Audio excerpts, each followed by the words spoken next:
my girlfriend told her friends. Oh, poor guy. He can't even buy an engagement ring. All her friends started laughing. I stood up and walked away without saying a word.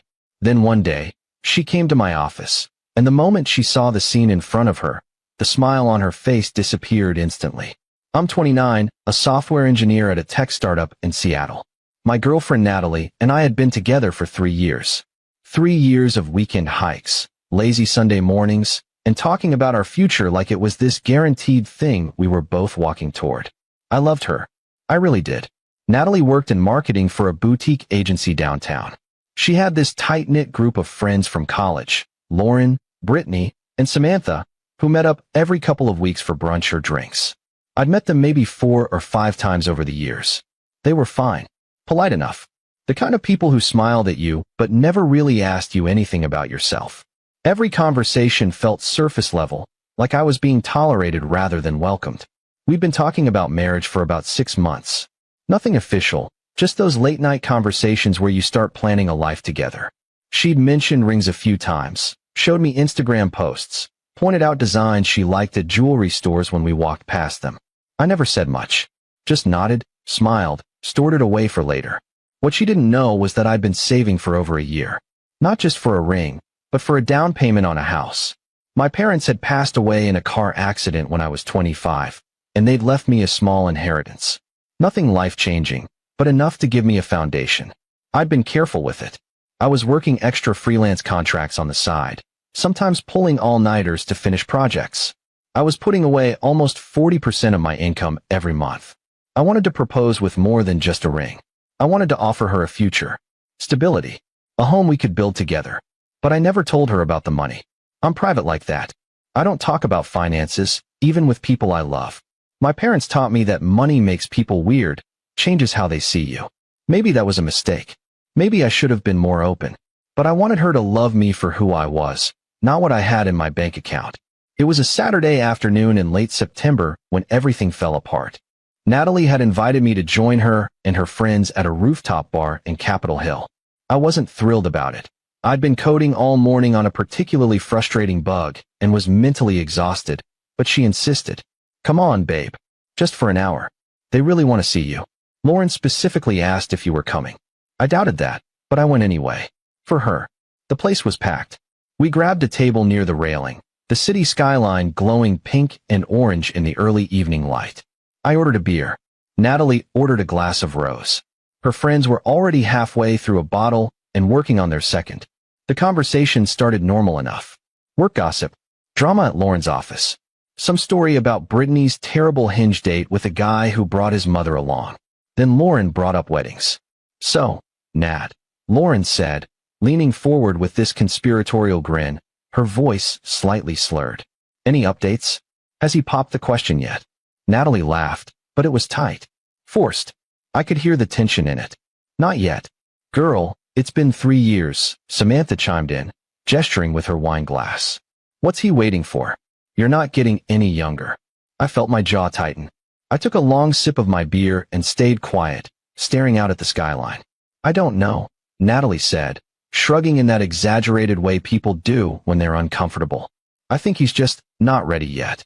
Or he's broke, Brittany said, and all 3 of them laughed. Loud, obnoxious laughs that cut through the ambient noise of the bar. I looked up. Natalie was smiling, but she didn't correct them. She didn't say anything. Come on, don't be mean, Lauren said, still giggling. I'm sure he's saving up. These things take time, right? Saving up for what? Samantha said, leaning back in her chair. A ring from K Jewelers? One of those monthly payment plans. More laughter. Brittany was practically crying. She was laughing so hard. Natalie glanced at me, and I saw something flicker across her face. Guilt, maybe, or embarrassment, but she didn't defend me. She didn't tell them to stop. She just smiled and sipped her wine like this was all perfectly normal. That's when she said it. Oh, poor guy. He can't even buy an engagement ring. Her friends erupted, full-on cackling. One of them snorted. Another slapped the table. I felt something cold settle in my chest. Not anger, exactly. Something worse. Disappointment. The kind that sits heavy and doesn't go away. I set my beer down carefully. I didn't slam it. Didn't make a scene. I just stood up, grabbed my jacket from the back of my chair, and walked away. Babe, wait. Natalie called after me, but I didn't turn around. I didn't look back. I heard her friends still laughing as I pushed through the crowd toward the exit. Someone bumped into me, apologized. I barely registered it. I walked the 2 miles home. Didn't call an Uber. Didn't take the bus. Just walked, hands in my pockets, replaying the whole thing in my head. The way she smiled. The way she let them tear me down and then joined in herself. Like I was some kind of joke. I didn't answer her calls that night. Or the next morning. By Sunday afternoon, she'd sent a dozen texts. Natalie, I'm sorry. I didn't mean it like that. Natalie, they were just joking around. You know how they are. Natalie, can we please talk? I feel terrible. Natalie, you're overreacting. That last one pissed me off. I finally responded Monday afternoon during my lunch break. Me, I need some space. Natalie, how much space? Me, I don't know yet. Natalie, so what? You're just going to ignore me? That's really mature. I didn't respond to that. She stopped texting after a while. I threw myself into work. My startup was in the middle of a series of funding round, and I was lead engineer on a major product feature that could make or break the deal. 14-hour days became normal. I barely left the office. Slept on the couch in the break room twice. It was easier than going home to an empty apartment and thinking about her. My coworkers noticed. My manager, Andrew, pulled me aside one afternoon. You doing okay, man? You look like hell. I'm fine. Just focused. This about Natalie? I shrugged. We're taking a break. You want to talk about it? Not really. He nodded and didn't push. I appreciated that. 2 weeks passed. Then 3. I started feeling numb about the whole thing. Maybe I'd overreacted. Maybe it was just a stupid joke and I was being too sensitive. But every time I thought about going back, I remembered the way she smiled when her friends laughed. The way she didn't defend me.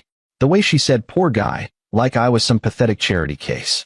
Then, 3 weeks after the incident, she showed up at my office. It was a Thursday afternoon, around 2 p.m. I was in the middle of a code review with 2 junior engineers when our receptionist, Kyle, leaned into the open workspace. Hey, someone's here to see you, he said, looking uncomfortable. I looked up from my laptop. Who? Natalie. My stomach dropped. Tell her I'm busy. She's already in the lobby. And she said it's important. She's been waiting for like 20 minutes. I sighed and saved my work. Give me 5 minutes. When I walked into the lobby, Natalie was standing near the front desk, looking nervous. She was wearing the green dress I liked, the one she saved for special occasions. Her hair was done, makeup carefully applied. She'd clearly put thought into this. Hey, she said softly. What are you doing here? I needed to see you. You won't answer my calls. I told you I needed space. It's been 3 weeks. Her eyes were red, like she'd been crying recently. I miss you. I can't do this anymore. I crossed my arms. You humiliated me in front of your friends, Natalie. I know. I'm so sorry. I was drunk, and they were being stupid, and She stopped, swallowing hard. I didn't mean it. You have to know that. I would never intentionally hurt you. But you did. I know. And I felt sick about it every day since. I can't sleep. I can't focus at work. Please, just give me a chance to make this right. I was about to respond when the elevator behind me dinged. A group of people stepped out, my CEO, Richard, our lead investor, Catherine, and 2 of our senior engineers, both guys I'd worked with since the company started. They were laughing, shaking hands, clearly in good spirits. The investor, a woman named Catherine Wu who'd just committed $8 million to our Series A round, spotted me and smiled. There he is, Catherine said, walking over with her hand extended. The man of the hour. Natalie's eyes widened slightly.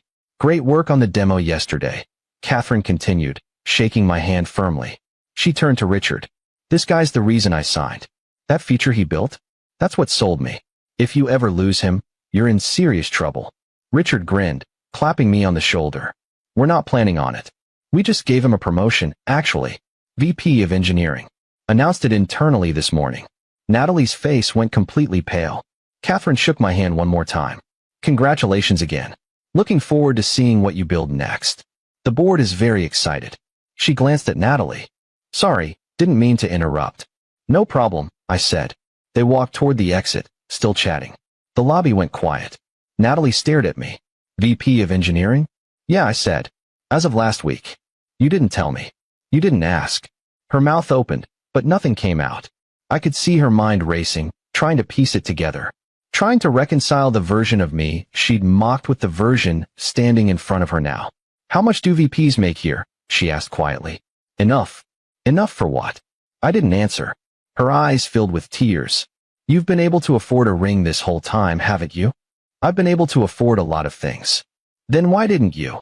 Because I wanted to make sure I was proposing to someone who actually respected me, I said. Not someone who'd let her friends mock me and then join in. She flinched like I'd physically hit her. I was saving for a house, Natalie. A house.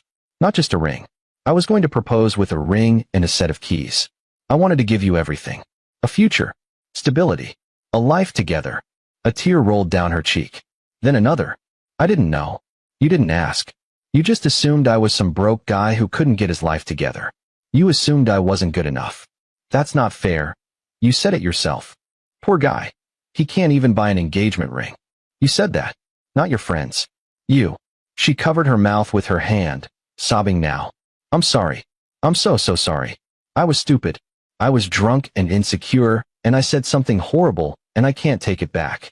I felt a pang of guilt watching her cry, but I didn't move toward her. I stayed where I was. I think you should go, I said. Please don't do this. We can fix this. I'll do anything. You already did what you did. I can't forget that. So that's it. 3 years, and you're just done. You were done the second you decided I wasn't worth defending.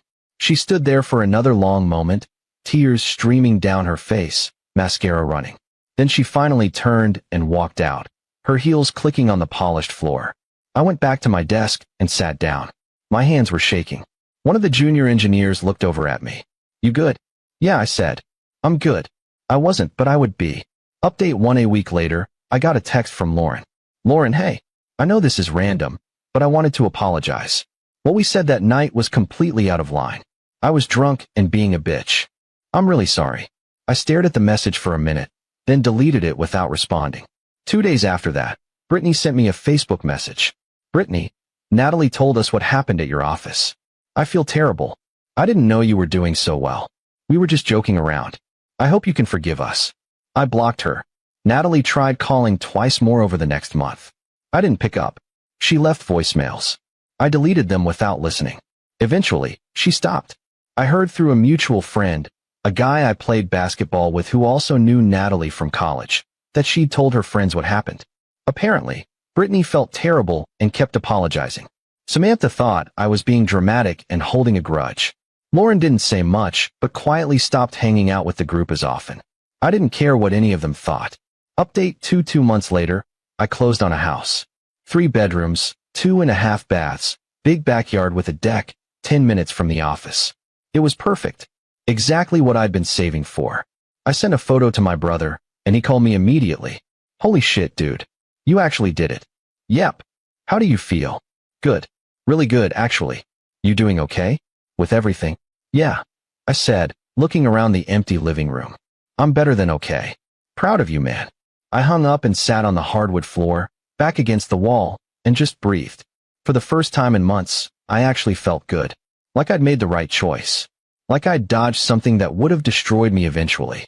I thought about Natalie sometimes. Wondered if she was seeing anyone new. Wondered if she ever told her next boyfriend about what happened. Wondered if she learned anything from it. But mostly, I just felt relieved. Work got better too. The promotion came with a significant raise in equity that would vest over 4 years. I started mentoring junior engineers. Led the team through 2 major product launches. Catherine introduced me to other investors in her network. My career was taking off in ways I hadn't expected. I went on a couple dates. Nothing serious. A woman named Hannah I met at a coffee shop. A girl from a dating app who worked in graphic design. Both were nice, but I wasn't ready for anything serious yet. And that was okay. Ending 6 months after everything imploded, I ran into Natalie at a coffee shop near Green Lake. It was a Saturday morning. I was there to meet my brother for a run. She was in line ahead of me, wearing workout clothes and sunglasses. She looked different. Thinner. Tired. There were dark circles under her eyes that the sunglasses didn't quite hide. She saw me before I saw her, and for a second, I thought about turning around and leaving. But she walked over before I could decide. Hi, she said. Hey. How are you? Good. You? I'm okay. She paused, shifting her weight from one foot to the other. I heard you bought a house. Yeah. She nodded slowly, staring at her coffee cup. That's great. Really. You deserve it. I didn't say anything. I think about that night a lot, she continued quietly. What I said. What I didn't say. What I should have said. She looked up at me, and I could see the regret in her eyes. I was awful to you. And I'm sorry. I know I already said that, but I need you to know I mean it. I really do. Okay. I hope you're happy, she said, her voice cracking slightly. I really do. You deserve someone who sees your worth, who appreciates everything you are. I nodded. Thanks. She waited, like she was hoping I'd say more. When I didn't, she gave me a sad smile. Take care of yourself, she said. She walked away before I could respond. I stood there for a minute, holding my empty coffee cup, watching her disappear down the street. I felt something, not love, not anger, just a quiet sense of closure. My brother showed up a few minutes later, already stretching. Ready to run? Yeah, I said. Let's go. We ran the loop around Green Lake. 3 miles of fresh air and clear sky. When we finished, my brother asked if I wanted to grab breakfast. Sure, I said. We went to a diner nearby, ordered pancakes and coffee, talked about nothing important. Later that afternoon, I went home. To my house. The one I bought for myself. The one with 3 bedrooms and a backyard and enough space for whatever future I decided to build. I sat on my back deck with a beer, watching the sun go down, and I realized something. I didn't need her to see my worth. I already knew it. And that was enough.